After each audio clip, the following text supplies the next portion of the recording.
अगर हम देखें तो 2,500 रुपए का वादा कांग्रेस ने 2018 में किया था।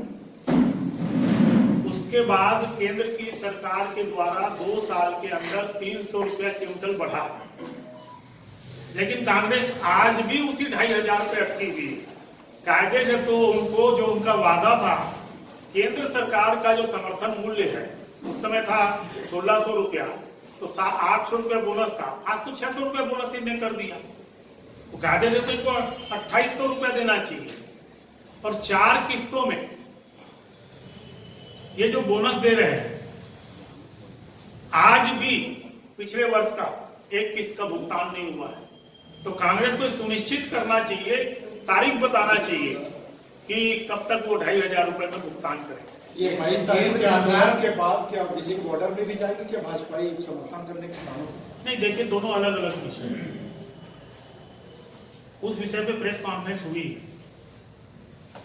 छत्तीसगढ़ का जो विषय है वो धान को लेकर है, और इस धान में जो अव्यवस्था है, पूरे प्रदेश में जो अव्यवस्था है, और उसके कारण जो किसान परेशान है, वो धरना। ये नैतिक रूप से कितना सही है कि आपकी पिछली सरकार तो 2,100 रुपए समर्थन मूल्य कहकर भी नहीं दी, और आप तो एक्स्ट्रा की मांग कर रहे हैं कि 600 रुपए बढ़ाया है तो उसको कभी भी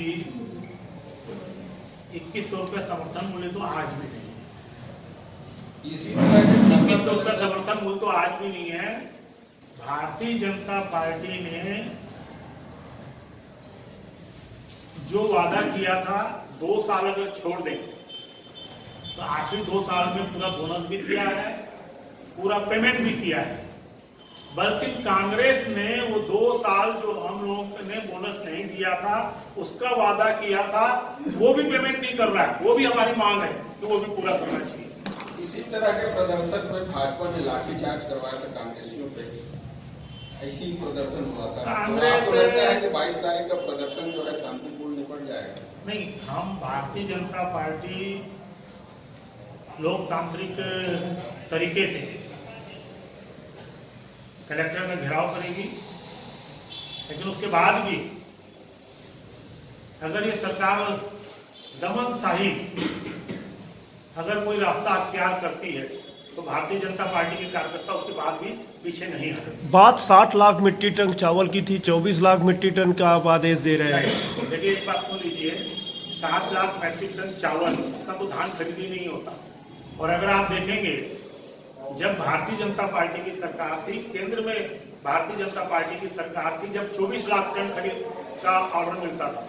पिछले वर्ष कांग्रेस की गवर्नमेंट होने के बाद भी हमने 28 लाख मीट्रिक टन केंद्र की सरकार ने इनको अनुमति दिया, हमसे ज्यादा।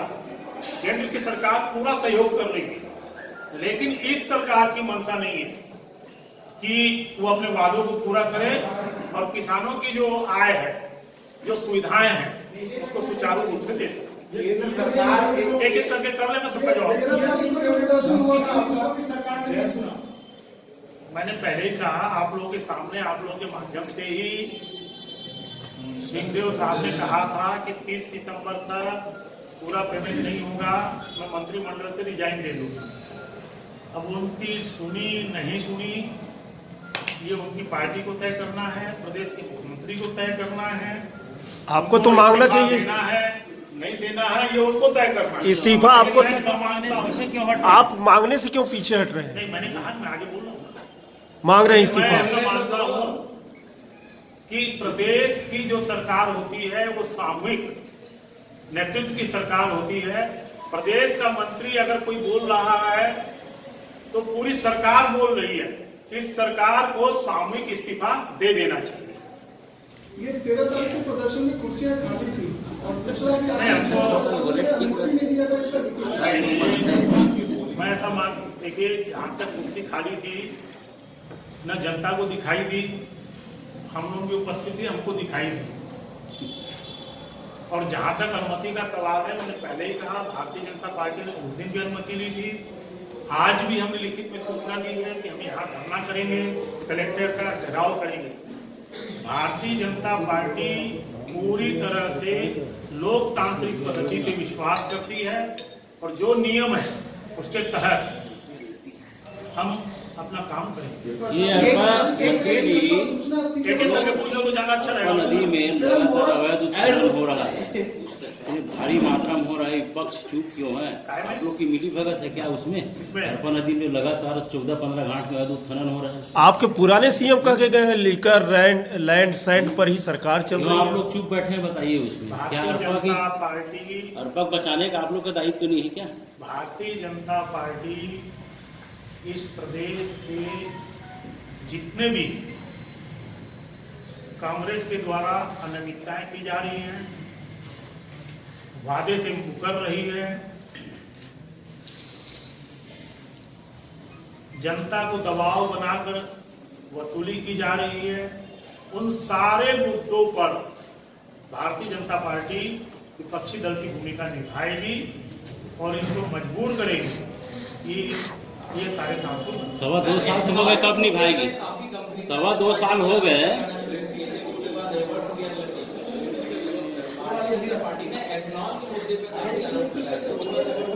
कोई नियोजन नहीं लगा। भारतीय जनता पार्टी ने खुद केंद्र की नीति बनाई और इथेनॉल को परमिशन दिया। रिवर्स ये सरकार पीछे गई। अभी तक धान के चावल पर इथेनॉल का प्लांट का एक भी एमओयू नहीं हुआ और जिस एमओयू की बात ये गर्व के साथ कह रहे हैं वो मोलासिस से एथेनॉल बनेगा कवर्धा की सरकारी फैक्ट्री से, लेकिन धान से जो एथेनॉल बनना है केंद्र की सरकार ने अनुमति दे दी, इस सरकार को करना है। नेता जी एक प्रश्न रह गया है, एक प्रश्न सरकार किसानों का बहुत हितैषी है। आप लगातार बता रहे हैं बहुत चिंता चल रहा है, तो ये पंजाब जो चल रहा है उसको क्यों नहीं रोके? उनके लिए दुश्मन थोड़ी है सरकार। किसके लिए? जो किसान का आंदोलन चल रहा है तो दोनों अलग अलग विषय हैं। अगर वो चर्चा करना हो पूरा अलग विषय है। वो वहाँ जो किसान का आंदोलन है कोई खरीदी, कोई बोनस, कोई अव्यवस्था के लिए नहीं है, वो एक पर्याप्त बिल के लिए है। दोनों विषय अलग है। नहीं ये बताइए अभी आप किसानों के नाम पर राजनीति करेगी, जैसे आपने कहा कि छत्तीसगढ़ में प्रमुख मुद्दा है, तो ये केवल मुद्दा रहेगा कि किसानों को न्याय मिले। भारतीय जनता पार्टी ने किसानों के नाम से राजनीति नहीं की। भारतीय प्रमुख राजनीतिक मुद्दा रहा है राजनीतिक और आर्थिक मुद्दा था हमारे छत्तीसगढ़ में, लेकिन मैंने पहले ही कहा भारतीय जनता पार्टी ही पहली पार्टी है राजनीतिक नहीं करके किसानों का कर्जा माफ मध्य प्रदेश में किया, सुंदरलाल पटवा की सरकार ने किया। कांग्रेस ने तो 50 वर्षों के बाद वोट के कारण ये किया। किसानों की आर्थिक स्थिति के लिए पहली बार देश में अगर किसी ने चिंता की तो अटल बिहारी वाजपेयी जी ने की। स्वामीनाथन आयोग अगर किसी ने बनाया वो अटल बिहारी वाजपेयी जी ने बनाया। भारतीय जनता पार्टी किसानों की राजनीति नहीं करती। भारतीय जनता पार्टी ईमानदारी के साथ किसानों की आर्थिक दुगना करना चाहती है और उसके लिए काम करती है। आपको किसान रहेंगे? निश्चित तौर पे सब लोग किसान हैं। आज वो लिस्ट प्रकाशित किए हैं कि किस किसने धान का कितना पेमेंट पाया है, तो किसान है जब तो पेमेंट पाया। नेता जी ये अक्सर कर आप लोग प्रेस कॉन्फ्रेंस में ही बोलते हैं कि लीकर सैंड रेत जमीन के खिलाफ हम लोग सड़क पर उतरेंगे। बात बात पर पहले कांग्रेस उतर जाती थी आपके सरकार में, तो आखिर आप लोग कब सड़क पर उतरेंगे? 2.25 साल तो हो गया। रेत चोरी हो रही है, अरपर बर्बादी। भावना तो मैं समझ सकता हूँ कि 2 साल में आप कांग्रेस से जो त्रस्त हो गए तो आप चाहते हैं कि जल्दी और हम जल्दी करेंगे।